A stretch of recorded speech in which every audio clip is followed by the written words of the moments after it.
before you link. Hello and welcome to the final segment of our social media awareness campaign.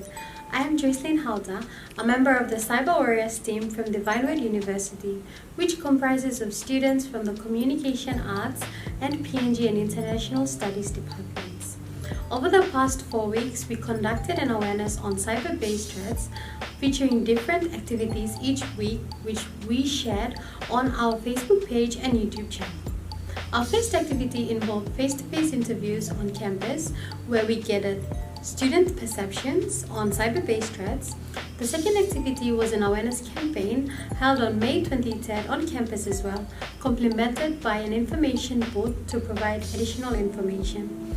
Our most recent initiative featured an interview with Mr. Zuriel, a lecturer from the Departments of Information Systems and Mathematics and Computing Sciences in Divinewood University, discussing cyber-based threats and cyber attacks. For this segment, we will reflect on our journey, share our experiences and key learnings, and also conclude with a set of recommendations for the future. We're moving on to answering a few questions that we have. So, what are the key insights or lessons that you have learned or gained from the course of our awareness campaign on cyber threats? For me personally, so what I gained during the 4 weeks of this campaign awareness, I've come to know and understand various cyber laws of the country. Like when I begin to understand this law, it made me to think about the way we people post online and criticize our leaders, especially our politicians. So like criticizing someone without substantial facts or proof, it is a crime under the Cybercrime Code Act of 2016. We criticize them without support our arguments with proof or evidence. And if they were to take this matter to the police and to the court, most people will be arrested. But arrested and charged under the Cybercrime Code Act, specifically under the section of defamatory. So yeah, according to this law, the Cybercrime Code Act of 2016, according to this law, the maximum penalties of committing a cyber defamatory publication, the maximum penalties are 25,000 kina fine and 15 years of jail time. So luckily they are leaders, so they tend to ignore this criticism. Okay, just to add on to what Jeffrey was saying about the code on cybercrime code. I think a lot of people are not aware of these things, and they go on pasting or posting or whatnot on Facebook until and unless people are aware about this crime and the penalties involved. Then I think they'll take it more responsible. One thing I learned from this awareness campaign is, like, I'm from the old book, and we never had these things like cyber things. We were all mostly like computer based.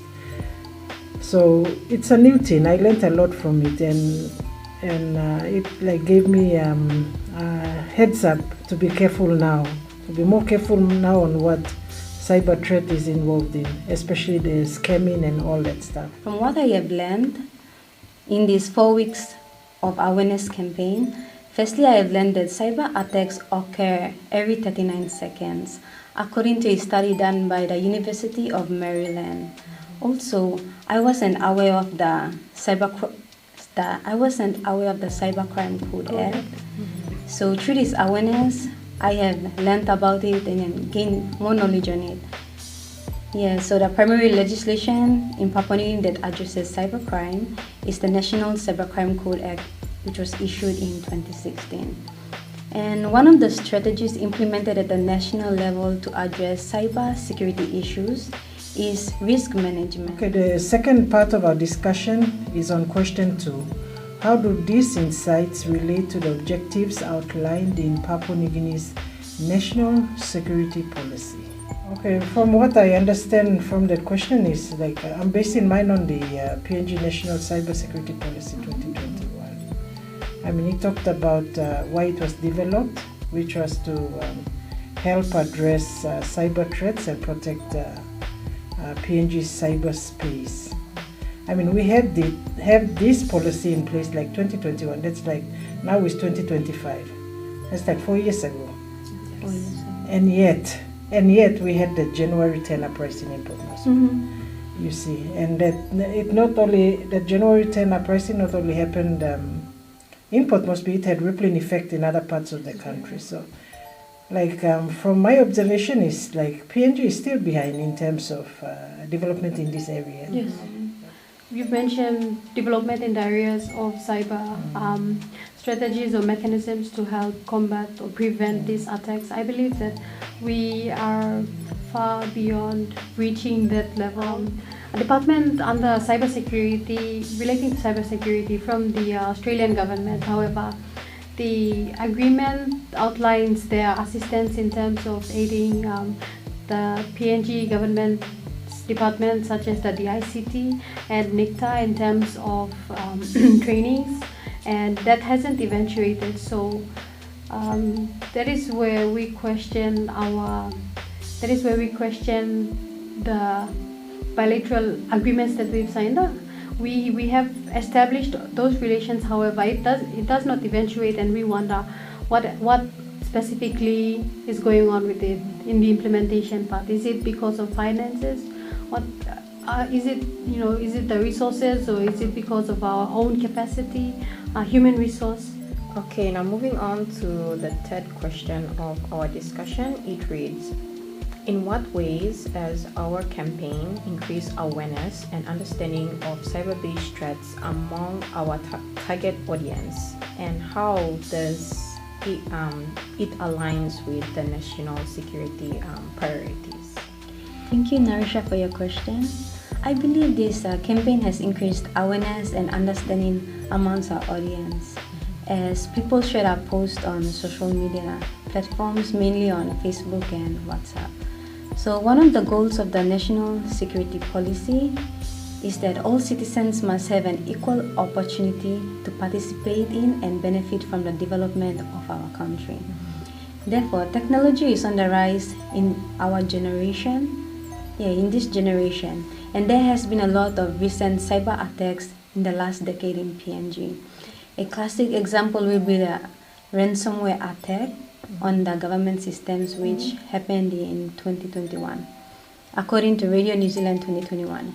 Hence, as the PNG government is working towards combating these cyber-based threats issues, we are helping them, in one way or another. We are helping them by carrying out our awareness, and this aligns with the national security priority, as we are helping our fellow citizens to broaden their knowledge to understand and avoid cyber-based threats.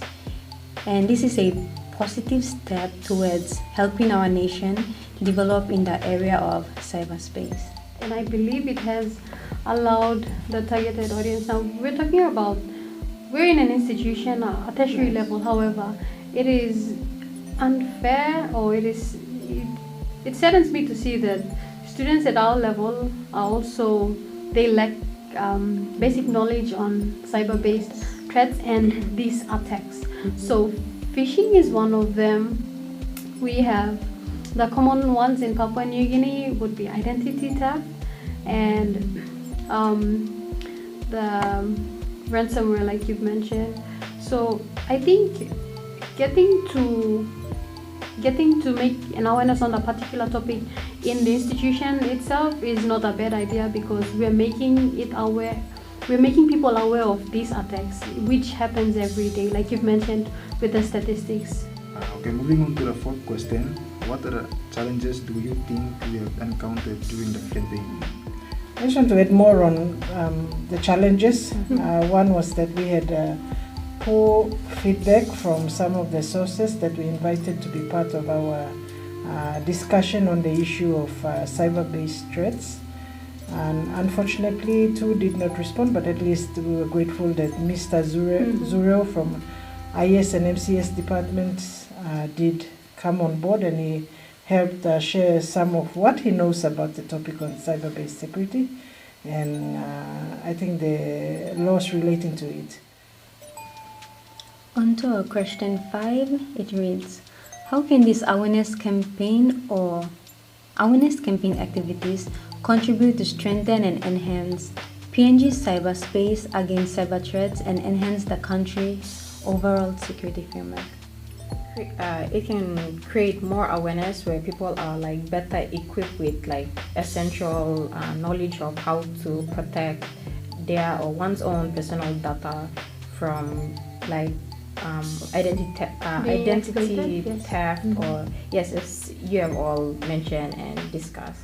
So, moving on to the last question. Now, reflecting on our journey, what recommendations do you think we should make to the policymakers as well as the security agencies to better integrate public awareness into the national security landscape? More awareness should be carried out specifically on the laws to educate and inform people more on the cyber laws. I think we should encourage more awareness in that space. We should really encourage more awareness in that space because there's a literally rise in cyber attacks that's been going on, especially in social media. So I support that notion because according to the data reported 2025, mobile ownership, regarding mobile ownership statistics in PNG is what? It says the country's active cellular mobile phone connections are at 5 million, and that's the current statistics, 2025. And that same source said last year it was 3 million active mobile connections. So the threat is real when we are talking about cyber-based threats, because the threat will come from their mobile phones. And even little children and children in primary schools have access to the mobile phones, and they, with their ignorance on this issue, we're at a time bomb. So awareness campaigns should target the education systems, starting from primary schools right up to higher learning institutions.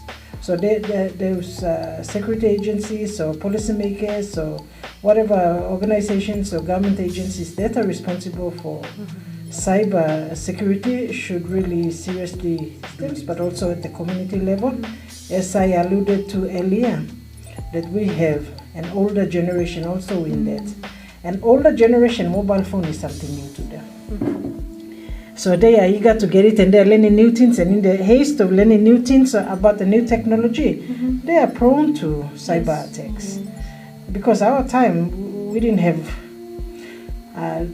this issue. It was never an issue. The abuses that we got were from the landline phones, or maybe someone sending a message through the fax machine or in written documents. So this is something new for the older generation. So we need to educate everyone, but I think my focus is more on the education sectors, targeting the education sector and at the community-based level, because a lot of our people are coming into town for better opportunities, and the first thing they get is a mobile phone. Yes, that's correct. And for this like security agencies, or let's say organizations, responsible agencies, they should implement a good like initiative or program where there's collaboration between institutions, like for example DW or other institutions, and we can able to work together, collaborate and carry out this type of awareness to We've now come to the end of our discussion. I hope we have enlightened you, and you are now made aware of the potential cyber-based threats and how they can impact lives when they become attacks. Thank you for your attentive listening, and we hope you can further engage with us through asking questions and making comments. Think before you link. Again, think before you link. Bye for now.